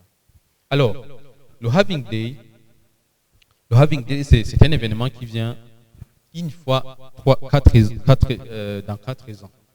Dans 4 ans, je m'excuse. Une fois dans 4 ans. Et puis, c'est un système qu'on a mis comme ça. Donc, qui ont mis le système comme ça, c'est une personne ou un groupe de personnes qui s'appelle Satoshi Nakamoto. C'est cette personne ou bien ce groupe de personnes qui est à la base de Bitcoin. Et ce n'est pas connu, et c'est très très important qu'il n'est pas connu. Personne ne le connaît, peut-être il est mort, peut-être il existe encore, mais il ne contrôle pas Bitcoin parce que Bitcoin est contrôlé par des gens. Alors, en faisant en place Bitcoin, il a dit qu'après 4 ans, il va y avoir une émission, il va y avoir une réduction à moitié de l'émission de Bitcoin. Maintenant, je crois qu'on arrive à 6,25. Oui, c'est à 6,25 et ça va être diminué jusqu'à 2140. Oui, maintenant on est en 2024. L'autre Halving Day, ça sera en 2028. Donc, l'expérience a montré que lors des Halving Day, il y a une augmentation de la valeur. Donc, c'est comme ça le Halving Day. Oui, si j'essaie de répondre à votre question, c'est que premièrement, c'est des événements qui font que le prix du Bitcoin sur le marché change. Et il vient de vous dire du Halving Day. Le Halving Day, vous avez entendu que c'est le Bitcoin qui sera émis jusqu'à 2140. Et il sera émis jusqu'en 2140 parce qu'il y aura des personnes, des mineurs. Ils ont parlé des personnes qui minent. Et ces mineurs, ils reçoivent des rémunérations. Et vous pouvez même devenir un de ces qui font le minage. Et ils reçoivent des rémunérations et ça va diminuer progressivement. Et après 4 ans, ils savent que le prix, plutôt le Bitcoin sera trop sollicité. C'est trop sollicité, pourquoi? Parce qu'il va y avoir une diminution des récompenses. Et certaines des personnes, ils vont quitter le marché. Mais plus ils quittent, ils ont l'idée en tête que le prix va baisser. Et s'il y a la baisse du prix, c'est qu'il y a des personnes qui veulent profiter de ces événements. Alors, avec le Halving Day, ces personnes, ils sont venus et le prix monte. À chaque fois qu'il y a le Halving Day, il y a le prix qui monte. Alors, après ça, c'est que après le Halving Day, c'est que le prix va essayer d'être stagné. Il va pas continuer à monter. C'est pourquoi vous avez vu en mars, c'était à plus de 70 000 $ et actuellement c'est 62 000 $. C'est comme ça, en fait. C'est une technologie qu'il faut comprendre dans le domaine des crypto-monnaies. Premièrement, il y a des crypto-monnaies. Je pense que maintenant vous comprenez ce que c'est la crypto-monnaie. C'est une monnaie chiffrée, une monnaie numérique chiffrée. Chiffrée, ça veut dire que c'est codé, donc c'est difficile. C'est difficilement, ça ne peut pas être facilement piraté. Donc, vous savez, les cryptos et le Bitcoin. L'autre chose, c'est très important, c'est qu'il y a ce qu'on appelle des wallets. Les wallets, ce sont des porte-monnaies virtuelles. Vous allez conserver les bitcoins. Et puis, il y a ce qu'on appelle les échangeurs. Les échangeurs sont des entreprises où vous pouvez échanger les cryptos. Vous pouvez avoir des bitcoins et vous pouvez avoir d'autres sortes de cryptos. Par exemple, l'Ethereum, par exemple, le USDT. Il y a par exemple le Binance qui est un échangeur. Je crois que c'est la première échangeur. Il y a mais aussi d'autres échangeurs. L'autre élément très important, c'est qu'il y a ce qu'on appelle les stablecoins. Les stablecoins, ce sont des crypto-monnaies dont leur valeur est connectée à la valeur d'une monnaie fiat. Par exemple, il y a ce qu'on appelle le USDT. La valeur du USDT est déterminée en fonction de la valeur du dollar. Il y a aussi ce qu'on appelle le StableSat. StableSat, ce sont des bitcoins qui sont stables. Donc, qui ne montent pas selon que la tendance du marché est en train de monter ou qui ne diminue pas. Donc, ça respecte aucun droit qui est lié à la variation. C'est un système qui a été mis en place par Blink. Donc, si vous avez le wallet qui s'appelle Blink, vous pouvez convertir vos bitcoins en StableSat. Et ça reste des crypto-monnaies, des bitcoins qui sont stables. Donc, si vous mettez $100, après 6 mois, ça sera toujours $100. Donc, c'est comme ça. Ce sont quelques précisions, mais après, posez des questions. Des questions. Merci beaucoup. Je vais essayer. Donc, je vais vous aider à analyser vos questions. Vous pouvez poser quelques questions en rapport avec la présentation. Aussi, vous pouvez poser des questions. Pourquoi on a organisé cette séance? Pourquoi cette formation? Est-ce qu'on ne serait pas en train de faire la promotion du Bitcoin? Est-ce qu'on ne serait pas des arnaqués comme tant d'autres qui l'ont fait avant? Mais vous avez droit à n'importe quelle question. Donc, allez-y, posez vos questions. L'effectivité du Bitcoin et la flexibilité. J'aimerais savoir si vous étiez dans une place de la prise de décision. Diriez-vous que le Bitcoin est la dernière solution? Est-ce que c'est effectif à 100%? Et ma seconde question est, vous nous avez parlé des bienfaits du Bitcoin et que c'est applicable. Est-ce que vous avez montré le bon côté? Est-ce qu'il n'y aurait pas de difficultés que rencontrent les Bitcoiners? Les gouvernements pourront avoir des taxes ou bien de l'impôt. C'est une très bonne question. Je ne sais pas si vous pouvez commencer à répondre et moi je vais vous compléter. Moi, je mettrai en place, je dirais, une réglementation. Ou bien j'accorderai les boutiques, les banques, d'utiliser le Bitcoin comme une monnaie alternative. Parce qu'il y a des situations où la solution est d'arrêter la transaction, où la solution est d'arrêter le processus parce qu'il y a de l'impasse. Mais si Bitcoin était là, ça pourrait être possible. Moi, je l'admettrai pour que ça soit comme une monnaie alternative, pour que les gens puissent l'utiliser comme s'ils le veulent en cas de besoin, comme aussi peuvent utiliser notre argent. Par exemple, vous voyez ici au Burundi, ce n'est pas, bon, normalement, ce n'est pas permis d'opérer des transactions en dollars, on les fait en francs, mais par exemple, si vous voulez acheter un billet d'avion, vous devrez le payer en dollars. C'est une alternative. Moi, alors, je mettrai le Bitcoin comme une alternative. Je voudrais savoir, on a parlé du Bitcoin, on nous a vraiment montré, on a vraiment entendu que c'est important. Et que c'est aussi, si on essaie d'avoir des bilans et des mots du Bitcoin, on voit que la partie positive est très grande par rapport à la partie négative. pense que toutes les choses ont des parties négatives, bien sûr. Alors moi, la question qui me survient, si j'essaie de voir sur la carte là devant, on voit que même les pays, on voit les pays qui sont plus développés ou qui sont avancés dans la technologie, ce ne sont pas tous qui utilisent le Bitcoin ou qui acceptent le Bitcoin. Donc moi je me demande, est-ce que c'est la sous-information ou bien il y a une cause qu'on ignore ici, qui fait que ces pays qu'on connaît qui sont développés et qui sont aussi bien équipés en technologie décident de ne pas utiliser le Bitcoin? Pourquoi? Je vais m'expliquer. C'est premièrement, on vous a dit que le système mondial qui est contrôlé par. Le système monétaire mondial, c'est contrôlé par la FMI, c'est contrôlé par la Banque mondiale. Et les principaux acteurs de ces institutions, ce sont ces pays qui sont développés.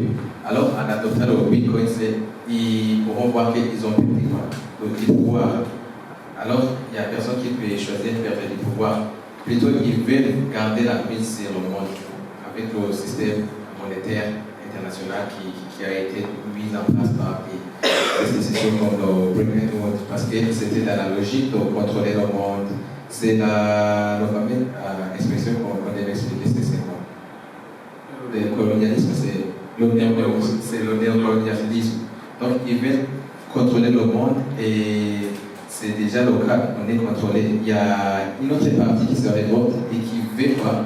Qui veut qu'il y ait de la dédollarisation. Donc, que le monde ne soit pas être contrôlé par le système qui est pas plus des institutions. Donc, la plupart des pays développés n'acceptent pas le Bitcoin, ils sont pas, donc, ils ne veulent pas ça, ils ne veulent pas adopter ça. Oui, un élément que je pourrais ajouter sur ça, c'est que ça dépend de la politique d'un pays ou bien de la philosophie par rapport à la diplomatie ou bien par rapport à la géopolitique d'un pays. Normalement, il y a des pays qui ont des convictions qui dépendent de leur histoire, mais aussi qui dépendent de leur situation économique ou géographique. Donc, par exemple, il y a des pays qui ont une économie qui est bâtie sur le capitalisme, par exemple. Les pays de l'Occident surtout. Il y a des pays aussi qui ont une économie qui est bâtie sur le communisme. Par exemple, la Russie et la Chine, ou bien la Corée du Nord. Et il y a aussi des pays qui ont une vision du monde, qui voient le monde dans l'aspect business. Je parle par exemple de la Chine. Est-ce que vous avez vu un jour la Chine s'ingérer dans une guerre avec un pays quelconque? Jamais. Mais on dit que la Chine est la première puissance militaire mondiale. Il a même des armes nucléaires qu'il n'utilise jamais. C'est parce qu'il voit le monde du côté business. Une autre chose, par exemple pour la Chine, il y a des choses qui se font ici en Chine et qui ne se font pas. Non, il y a des choses que la Chine fait à l'extérieur de la Chine, mais qui ne fait pas en Chine. Exemple. Par exemple, on dit que TikTok chinois, la version TikTok de la Chine, est différente de la version TikTok qu'il émet au monde entier, parce que TikTok vient de la Chine. C'est une entreprise chinoise. Une autre chose, par exemple, pour la Chine. On dit qu'à un certain moment, est-ce que maintenant vous voyez encore des films chinois des arts martiaux? Est-ce que vous voyez les versions, ou bien les versions nouvelles de Jet Li, de Jackie Chan? Est-ce qu'il y en a encore? C'est une question de politique. On a arrêté ça. Parce qu'on voyait qu'on était en train de bâtir la génération sur de la distraction, sur de l'entertainment. Et alors on a dit, non, finalement, après 30 ans, nous aurons une population qui n'a pas une vision claire par rapport à notre pays. Alors on a supprimé. Avant, la Chine investissait beaucoup dans ce genre de film. Mais maintenant, il n'y a pas encore de version. Peut-être la Corée du Sud, peut-être les États-Unis. Mais à la base, les arts martiaux sont asiatiques et surtout chinois. Une autre chose, par exemple, le mining du Bitcoin. Bitcoin,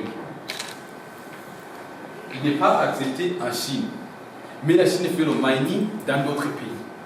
Donc c'est une question de politique, c'est une question de vision du monde, c'est une question de stratégie des pays. Ce n'est pas à dire qu'ils ne peuvent pas faire ça, mais c'est une question de stratégie. Je sais pas si... Ok, par là, je vais essayer de vous montrer une situation qui est un peu paradoxale. On a dit que ces pays développés ne veulent pas de Bitcoin. Mais sur cette carte, vous voyez qu'ils sont les premiers à investir dans ce monde. Parce que déjà, ils savent, ils ont essayé d'arrêter le Bitcoin depuis qu'il a été mis en place. Mais ils ont vu que c'est difficile. C'est difficile, pourquoi? Parce que c'est un système qui est décentralisé. C'est un système qui est bâti sur la technologie qu'on ne peut pas arrêter. Parce que déjà, l'open source, c'est trop difficile à arrêter le Bitcoin. Et eux, ils essaient d'anticiper. Ils essaient d'anticiper pourquoi? Parce qu'ils savent que dans son monde, si vous n'anticipez pas, vous ne serez pas, vous n'en sortirez pas vivant, je dirais ainsi. Donc, il y a les États-Unis qui investissent massivement, il y a l'Union européenne qui investissent massivement, il y a les pays développés, même la Chine, vous voyez, cette représentation, ils investissent, ils essaient d'anticiper. Et d'eux-mêmes, ils ont essayé de mettre en place ces genres de monnaies comme le CBDC, le Central Bank Digital Currency. Ils veulent créer une autre monnaie qui est comme le Bitcoin, mais attention, ce n'est pas le Bitcoin, c'est pire que l'argent fiduciaire, la monnaie fiduciaire.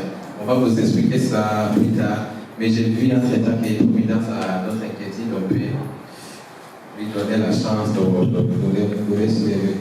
Une autre chose, c'est que il avait dit, le Bitcoin c'est l'open source. On a créé le Bitcoin et puis on a mis à la disposition de tous les codes. C'est-à-dire que vous pouvez reproduire les mêmes... Non, vous ne pouvez pas reproduire, vous pouvez utiliser les mêmes codes du Bitcoin pour créer votre propre crypto-monnaie. C'est une question de savoir coder. C'est pourquoi il existe plusieurs crypto-monnaies. On dit qu'il existe plus de 20 millions de crypto-monnaies. Vous pouvez même le créer aujourd'hui même, si vous voulez.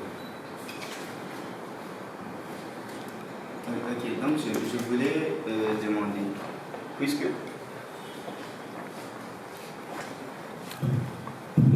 Merci. Donc je voulais demander, puisque le Bitcoin visait la dédollarisation, et c'est vrai, je comprends à propos de ce que vous venez de dire dernièrement, j'ai compris comment les puissances ont décidé d'investir. Alors je voulais savoir, même les États-Unis qui ont créé le dollar sont pour avec la dédollarisation? Très important. C'est inutile de poser la question. Même les États-Unis, ils sont pour la dédollarisation. Non, je pense que... Ok, vous pouvez répondre à cette question et aussi je vais essayer de vous compléter après. Okay. Merci. Une chose qu'il faut savoir, c'est que le Bitcoin ne vise pas la dédollarisation. Ça ne vise pas une monnaie quelconque. Ça ne vise ni le dollar, ni le yen, ni le je sais pas, ni ces monnaies qui ont une grande influence au niveau mondial. Ça vise tout simplement l'inclusion financière ou bien l'autonomisation des gens. Ce n'est pas une question de guerre contre le dollar. Alors, dans cette logique, il y a des pays vraiment qui sont stratégiques et qui voient l'économie, le monde en termes de business, en termes de chiffres, en termes d'opportunités. Donc c'est logique que les États-Unis investissent dans le Bitcoin lorsqu'ils voient la potentialité que ça peut générer sur l'économie dans 10 ans, dans 5 ans. Parce qu'ils sont conscients que tout change. Ils sont conscients que dans 100 ans, le dollar ne sera plus la monnaie la plus forte. Ça ne sera, les États-Unis ne sera plus la première puissance mondiale. Tout change en fait. Vous savez, l'Empire romain. Est-ce que vous savez l'Empire romain des années 1, 2 jusqu'à 100, même empire avant Jésus-Christ, c'était la plus grande empire. Même maintenant, ça n'existait plus. Vous savez l'empire grec, vous savez les empires qui étaient ici en Afrique. vous savez, les rois, les élites et tout. C'était des empires. Mais à un certain moment, ça a changé. Alors, les États-Unis, oui, ils sont là pour défendre le dollar, c'est compréhensible. Mais lorsqu'ils voient une opportunité, et c'est lorsqu'ils ne peuvent pas l'arrêter, c'est logique qu'ils investissent dans ce business, même si ça détruit leur monnaie, au moins ils vont bénéficier parce qu'ils auront des potentialités, ils auront des avantages à long terme. Une chose très importante à souligner, c'est que ce n'est pas les États-Unis qui ont investi ça. On a dit que le Bitcoin c'est basé sur pair à pair. Donc c'est une décision personnelle. Ce sont des investisseurs qui anticipent et qui voient de l'intérêt à investir dans le Bitcoin. Après tout, c'est eux qui ont des capitales. Donc ils investissent, ce sont des personnes qui prennent ces décisions. Mais la Fed ne veut pas du Bitcoin. Ils ont même donné des mandats, mais ça montre que c'est. Vous connaissez que les États-Unis, c'est un pays qui est libéral.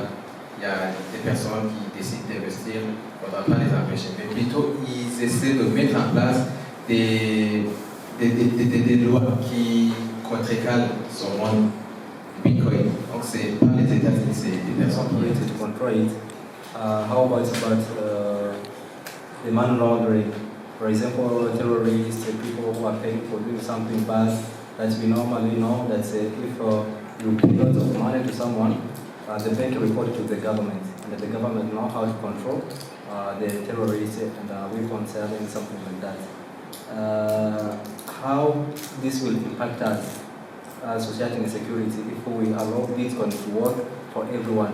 Like no one who knows how much we get, how much we send. How will the world be in the future? And another thing is that we are human beings.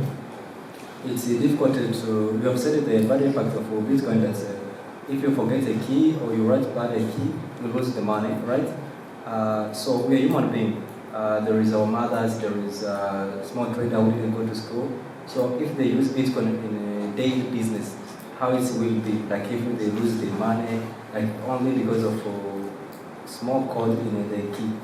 And where will they go? To the government to say that I've sent money bad? Like also, we normally know if you send money bad in Limicash, you go to Limicash or you call them, they just help you. So how this will be in the future if all of us, we adopt Bitcoin? Thank you.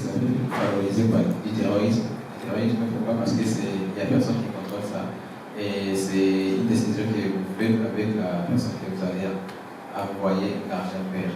Donc ça ne va pas favoriser le terrorisme. C'est une question qui est très importante. Je ne sais pas si vous pouvez répondre à ces questions. Avec la deuxième question qui disait que quand vous perdez vos clés et ou bien quand vous écrivez mal, votre code, c'est ce que vous perdez vos argent. Donc au moins des personnes qui n'ont pas eu la chance d'aller à l'école, bien des personnes qui quand ils perdent l'air, ça ne va pas faire du mal. C'est dans cette logique que je viens d'essayer de résumer ce qu'il a dit dans cette question. Vous pouvez répondre à la première question et moi je... Ok, merci beaucoup. Pour la première question, vous demandez que le Bitcoin, lorsqu'il sera adopté par tout le monde, ça va peut-être favoriser le terrorisme et tout. Bien sûr que oui. Parce que ça favorise les transactions, ça va favoriser tout ce qui est relatif aux transactions. Donc, si dans le business on fait des transactions, ça sera favorisé. Si pour payer les frais de scolarité, ça va favoriser, il y a des transactions, ça va le favoriser. Si dans le terrorisme aussi on fait des transactions, ça va le favoriser. Si dans l'église aussi on peut, il y a des transactions, ça va le favoriser. Donc, le Bitcoin et le terrorisme, il n'y a pas un lien direct entre ces deux éléments. C'est juste que le Bitcoin va favoriser les transactions et que dans le terrorisme, on fait des transactions. Oui, ça va favoriser le terrorisme, bien sûr. Comme ça va aussi favoriser le business, le mouvement du business. Ce n'est pas que... Mais ça ne va pas, bien sûr, augmenter les terroristes si on essaie de le concrétiser. Ça ne va pas augmenter les terroristes, mais ça va favoriser les transactions. Ça, c'est normal. C'est juste une question de transaction. Contrôler les terroristes, les gouvernements et les systèmes de renseignement au niveau des pays ou au niveau international, ils ont des systèmes pour détecter les terroristes. Les terroristes, ils ont toujours des tactiques de se cacher. On ne les détecte pas seulement au niveau des transactions. Il y a plusieurs sortes de détection. Et lorsqu'ils vont s'offrir au niveau du Bitcoin, les gens qui sont responsables de traquer ces terroristes, ils vont s'adapter à leur système de se cacher. Donc, c'est une question d'adaptation. En vrai, le Bitcoin ne va pas favoriser le terrorisme. Non. Ça va favoriser plutôt le business. Si le business, c'est le terrorisme est un business, ça va le favoriser. Mais c'est un business à bannir et à combattre contre. Je ne sais pas si vous comprenez. Ok, j'ai une petite question qui comprenne comme ça. C'est déjà le Bitcoin, il est déjà là il y a 15 ans. Là, qui est en 2008, il y a le Bitcoin. Est-ce que vous pensez que c'est dans ces 15 ans qu'on remarque seulement le Bitcoin plutôt le terrorisme? Auparavant, il n'y avait pas de terrorisme. Par contre, c'est auparavant qu'il y avait des terroristes. Même avant Jésus-Christ. Même avant Jésus-Christ. Il y a le terrorisme, notre économie, c'était Pablo Escobar. Il était parmi, il a été classé par le Forbes Magazine. Il a été classé parmi les 10 personnes qui étaient fortunées à son époque. Est-ce que vous pensez qu'actuellement on a des Pablo Escobar? Actuellement on a des Osama Ben Laden, même si on ne sait pas qu'il est terroriste, comme on le dit. C'est une petite question, je ne sais pas s'il y a une personne qui peut faire la réflexion là-dessus et continuer. Mais il y avait aussi une autre question. Oui, on va considérer. Il y a... Merci, moi c'est Olivier Mouiladeka. C'est la présentation qu'on a vue. C'est une question. Non, oui, vous allez répondre à la question que je vais te poser. On demandait est-ce que vous pensez qu'il y a des problèmes qui sont passés 15 années de nos époques pour avec le Bitcoin? Parce qu'il n'y avait pas de terrorisme. Le terrorisme, c'est actuellement qu'on remarque que c'est pas le terrorisme. Auparavant, il n'y avait pas de terrorisme. Ou bien comparativement, il y a une évolution, et il y a, je sais pas, parce qu'il a dit que ça favorise pas le terrorisme. Moi, je vois que ces crypto-monnaies ne favorisent pas le terrorisme. C'est par exemple les Lumikash sont venus ici, on utilise tous. En fait, le Bitcoin, c'est pas utilisé pour les terroristes, c'est pour tout le monde, sans exception. Ok, merci beaucoup. C'est seulement une question de curiosité. Pour vous faire l'exemple du Salvador, vous pouvez aller lire l'histoire de leur pays. Oui. En 2021, ils ont adopté le Bitcoin comme une monnaie nationale. Depuis 2022 jusqu'à maintenant, c'est le premier pays qui a le premier record mondial par rapport au combat contre les terroristes. Avant, il y avait beaucoup de terroristes, des gens qui kidnappaient des gens, qui volaient des gens, qui faisaient du mal aux gens, qui prenaient du cannabis et tout et tout. Mais depuis 2022 jusqu'à aujourd'hui, le Salvador est le premier pays qui est classé parmi le pays qui a adopté l'établi de combat contre les terroristes. Pour dire qu'il n'y a pas vraiment un lien. Ok, dans notre état, il y a une vidéo que je vous propose. Il y a la véritable histoire de Naïm Boukele et du Salvador. C'est ce que je venais de dire. C'est la vidéo qui se trouve ici. On va vous partager les liens pour et vous pourrez voir comment le Bitcoin a résolu le mystère là-bas. La position de notre question, c'est tout ça. In the same question that I've seen in a video that shows that the young children are using Bitcoin like they are young. As we know, the financial system with mobile payments, banks, they don't allow young children to have accounts there. But as I said in that video, that even young children can have access to that. So that is my fear of if there is access for money and they get paid and no one controls the they can even involve them in drugs, selling those things. Like even your father can't know that they will receive a lot of money because it's not controlled. Aussi, ça revient à la question qu'il a posée avant de savoir comment, quand une personne perd ses clés, donc ça peut être un endroit, je viens de le souligner. C'est un vaste terme, pardon, des astuces ou bien des descriptions que vous pouvez donner à ça, à une personne, donc à ce genre d'inquiétude. On va le voir dans le prochain, samedi prochain. Il y a plusieurs sortes de wallets. Il y a des wallets qui sont appelés des wallets dépositaires. Et pour les wallets dépositaires, c'est comme une banque. Vous confiez vos bitcoins à cette entreprise et puis il va conserver vos bitcoins pour vous. Et lorsque vous voulez, vous allez tirer. Et il y a aussi des wallets qu'on appelle autodépositaires. Les wallets autodépositaires, lorsque vous mettez vos bitcoins là-bas, l'entreprise n'aura aucun accès à vos bitcoins. Alors, pour le premier cas, bon, après aussi il y a des wallets qui sont physiques, on va le voir. Pour le premier cas, là il y a une possibilité de récupérer vos bitcoins. Vous pouvez contacter le service qui est en charge d'accompagner, le service d'assistance, et puis ils peuvent vous aider à récupérer vos wallets. Parce qu'il y a vos clés.